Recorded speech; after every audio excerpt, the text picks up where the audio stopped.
Dinosaurs, जो रेंगने वाले जीवों के वंशज थे, लेकिन आकार में बहुत ही बड़े। डायनासोर ने पृथ्वी पर बहुत ही लंबे समय तक राज किया। करीब 14 करोड़ सालों तक इस धरती पर इन दैताकार छिपकलियों ने राज किया। लेकिन उसके बाद क्या हुआ? आखिर ये डायनासोर्स कहाँ विलुप्त हो गए? आखिर वो कौन सी घटना थी जिसके कारण इनका नामो निशान मिट गया? इसे जानने के लिए हमें समय में फिर से पीछे जाना पड़ेगा। तो आइए चलते हैं आज से 6.5 करोड़ साल पीछे। आज से करीब 6.5 करोड़ साल पहले धरती का मौसम काफी सुहाना था। चारों तरफ पेड़ पौधे, सूरज की धूप, समुद्र से आती ठंडी ठंडी हवाएं और ये डायनासोर। लेकिन यहाँ डायनासोर के अलावा एक और भी प्रजाति था जो आकार में बहुत ही छोटा था और ये आज के चूहे जैसा दिखता था। असल मायनों में यही हमारे प्राचीन पूर्वज थे और आगे जाकर हम इन्हीं से विकसित होने वाले थे। ये थे मैमल्स, यानी कि स्तनधारी जीव। आपकी जानकारी के लिए हम बता दें कि डायनासोर अंडे देते थे, लेकिन मैमल्स अंडे नहीं देते हैं। हम इंसान भी एक मैमल हैं। उस वक्त ये मैमल्स डायनासोर्स के डर से जमीन के अंदर बीलों में छुप कर रहा करते थे और इनकी यही खासियत इनके लिए आगे जाकर वरदान बनने वाला था। जब ये सारे जीव आराम से धरती पर अपना जीवन बिता रहे थे, उस वक्त एक 10 किलोमीटर के डायामीटर वाला एक एस्ट्रॉइड सीधे धरती की तरफ आ रहा था। धरती की ग्रेविटेशनल फील्ड में आते ही इसकी रफ्तार एकाएक और तेज हो गई। प्रत्येक सेकंड के साथ साथ ये धरती के करीब बढ़ता जा रहा था। ये करीब 70,000 किलोमीटर प्रति घंटे की रफ्तार से धरती के वायुमंडल में प्रवेश करता है। धरती के वायुमंडल में घुसते ही घर्षण की वजह से ये एक आग के गोले में बदल गया। इसकी चमक इतनी तेज थी कि इसके 800 किलोमीटर के रेडियस में आने वाले सभी जीव पूरी तरह से अंधे हो गए थे।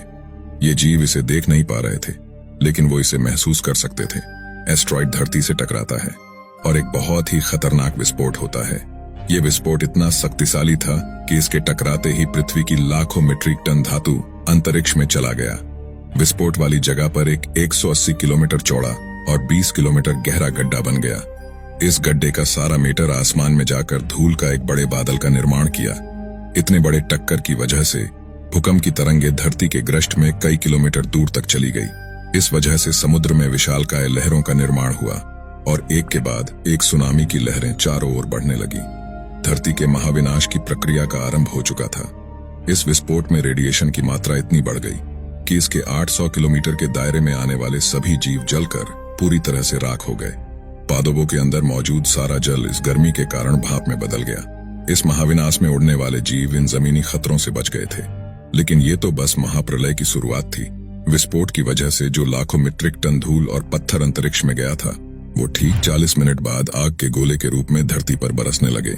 साथ ही धूल का एक बहुत बड़ा तूफान 20,000 किलोमीटर प्रति घंटे की रफ्तार से मौत लेकर आ रहा था। ये धूल के बादल कई किलोमीटर बड़े थे, जिसकी वजह से धरती पर सूरज की रोशनी का पहुंच पाना असंभव हो गया था।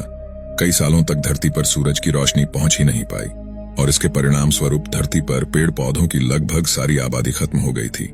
इस बादल ने धरती को चारों तरफ से ढक लिया था। विस्फोट के 90 मिनट्स बाद धरती का तापमान 150 डिग्री सेल्सियस तक चला गया। इसकी वजह से जो डायनासोर विस्फोट के इलाकों से बहुत दूर थे, वो भी इस गर्मी से नहीं बच पाए। इस महाप्रलय में धरती के कुल 75% आबादी पूरी तरह से साफ हो गई थी। लेकिन ये महाप्रलय किसी के लिए फायदेमंद साबित होने वाला था। डायनासोर का अंत एक नए प्रजाति के लिए सुनहरा अवसर था। मैमल्स, इन्होंने खुद को इस महाविनाश से बचा लिया था। अत्यंत गर्मी से बचने के लिए ये जमीन के अंदर रहने लगे और जिंदा रहने के लिए इसने सब कुछ खाना शुरू कर दिया। इन डायनासोर के अवशेष आगे चलकर भविष्य में हमें मिलने वाला था, जिससे आज हम इनके अस्तित्व का अनुमान लगा सकते हैं। महाप्रलय के कुछ लाख साल बाद अब धरती पूरी तरह डायनासोर से मुक्त हो गई थी और धरती पर एक नई शुरुआत की प्रक्रिया चल रही थी। इस नई दुनिया में हमारे प्राचीन पूर्वज समय के साथ साथ विकसित हो रहे थे। अब ये आकार में पहले से काफी बड़े हो गए थे, लेकिन ये दिखने में अब भी हमारी तरह बिल्कुल नहीं लग रहे थे, क्योंकि इसे आगे जाकर कई अन्य प्रजातियों में विकसित होना था। आज से लगभग 4.7 करोड़ साल पहले अब धरती का वातावरण लगभग पूरी तरह से आज के समान हो गया था। इस वक्त धरती का तापमान 24 डिग्री सेल्सियस था और पृथ्वी का एक दिन करीब 24 घंटों का होता था। इस वक्त धरती के सारे महाद्वीप लगभग पूरी तरह जाने पहचाने थे। केवल एक नए भूभाग की रचना बाकी रह गई थी। धरती के टेक्टोनिक प्लेट्स में एक बार फिर से हलचल हुई, जो धरती के 2 बड़े बड़े द्वीपों को दूसरे के पास ले जा रही थी। ये वही भूभाग है जहां आज इस वीडियो को देखने वाले अधिकतर लोग रहते हैं। यह है भारत, जो एशिया महाद्वीप की ओर तेजी से बढ़ रहा था। इन दोनों द्वीपों के आपस में टकराने की वजह से एक नए भू श्रृंखला का निर्माण हुआ, एक नई पर्वत श्रृंखला, हिमालय। और यह है दुनिया की सबसे ऊंची चोटी, माउंट एवरेस्ट। इस पर्वत श्रृंखला में गिरने वाला बर्फ आगे जाकर कई नदियों का निर्माण करने वाला था, जो भविष्य में लगभग दुनिया की आधी आबादी को पीने का पानी मुहैया कराने वाली थी। लेकिन यहाँ धरती पर अभी भी कुछ कमी रह गई थी, वो थे हम मनुष्य। लेकिन परिस्थितियां अब बदलने वाली थीं। आज से 40 लाख साल पहले अफ्रीका के पूर्वी इलाके में एक नए पर्वत श्रृंखला का निर्माण हुआ, ईस्ट अफ्रीकन रिफ्ट वैली। ये पर्वत यहाँ आने वाले मॉनसूनी हवाओं के लिए एक अवरोध बन गई थी और इस वजह से यहाँ के जंगलों में बारिश आनी बंद हो गई। यही इसी जंगल में रहते थे एब्स। ये पेड़ के ऊपर रहते थे जहाँ उनको खाने के लिए कोई कमी नहीं थी। इस वजह से ये हमेशा पेड़ों के ऊपर ही रहते थे। लेकिन अब यहाँ समय के साथ साथ सूखा पड़ने लगा। बिना बारिश के जंगल पूरी तरह से सूखे पड़ गए और इन एब्स के लिए खाने की समस्या उत्पन्न होने लगी। खाने की तलाश में इन्होंने पेड़ों से उतरने का निर्णय लिया। यह है एडिपिथेकस रेमिडस। ये हमारे पूर्वज थे जिन्होंने एक बहुत बड़ा निर्णय लिया था। इनका दिमाग एक संतरे जितना बड़ा था और आकार में ये महज 4 फीट लंबे होते थे। कई हजार सालों के विकास क्रम के बाद हमारे पूर्वज अब 2 पैरों पर चलने लगे। इससे कम ऊर्जा खर्च होती थी और ये चलते हुए भी खा सकते थे।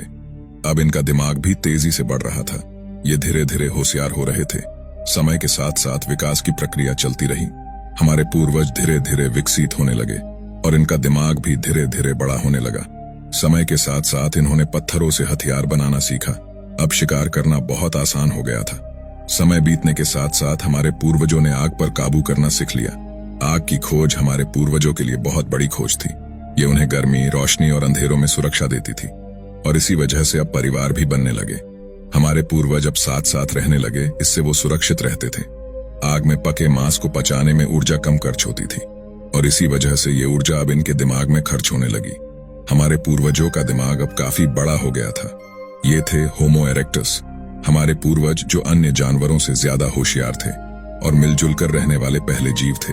इन्होंने अपने संदेश को दूसरों तक पहुंचाने के लिए अलग अलग आवाजें निकालनी शुरू की। इससे हमारे पूर्वजों ने भाषा का निर्माण किया, जिसके जरिए हम बातचीत कर सकते थे और यह हमारी सबसे बड़ी उपलब्धि बन चुकी थी। यही वो आखिरी विकास क्रम था जिसके बाद विकसित होकर हम बने। आज से लगभग 2 लाख साल पहले कई सालों के विकास क्रम के बाद हमारा अस्तित्व शुरू हुआ। हम होमोसेपियंस यानी बुद्धिमान जीव। हमारे पास धरती के सारे जानवरों की तुलना में सबसे बड़ा दिमाग था। हमारे पास औजार थे, भाषा थी और सबसे बड़ी चीज हमारे पास दिमाग था।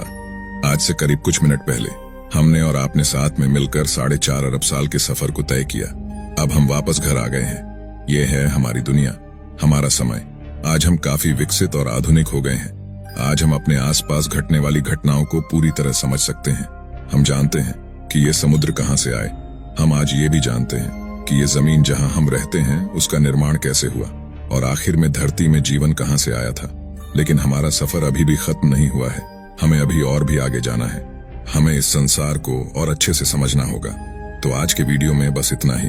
अगर आपको ये वीडियो पसंद आया है तो इसे लाइक जरूर करें और कमेंट में बताएं कि आपको हमारे इस सफर में कैसा लगा। अगर आप इस चैनल पर पहली बार आए हैं तो चैनल को सब्सक्राइब जरूर करें।